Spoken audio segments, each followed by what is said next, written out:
بسم اللہ الرحمن الرحیم۔ السلام علیکم ناظرین، آپ دیکھ رہے ہیں Awan T V YouTube channel. ناظرین، آج ایک بریکنگ نیوز آپ کے ساتھ شیئر کرنے جا رہے ہیں۔ اس سے پہلے گزارش ہے کہ ہمارے چینل کو سبسکرائب کر لیں اور ویڈیو کو لائک کریں تاکہ ہر نئی آنے والی ویڈیو آپ تک بر وقت پہنچ سکے۔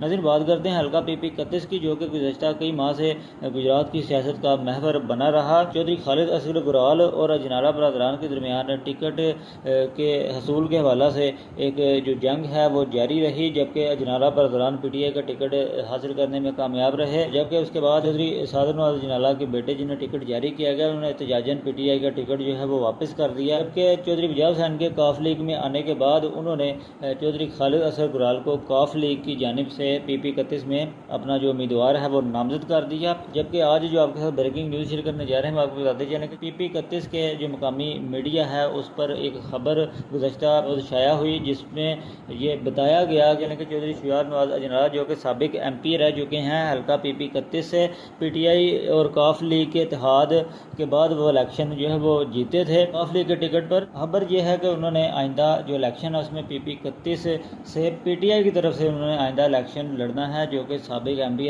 رہ چکے ہیں 2018 میں۔ ناظرین، آپ کے خیال میں چودھری نواز اجنالہ کے پی ٹی آئی کی طرف سے الیکشن کنٹیسٹ کرنے کے کتنے % چانسز ہیں؟ کمنٹ میں ضرور بتائیں، اور اس خبر میں کتنی سچائی ہے آئندہ آنے والے وقت میں پتہ چل جائے گا۔ اپنی رائے سے کمنٹ میں ضرور آگاہ کریں۔ اگلی ویڈیو تک کے لیے دیجیے اجازت۔ اللہ حافظ۔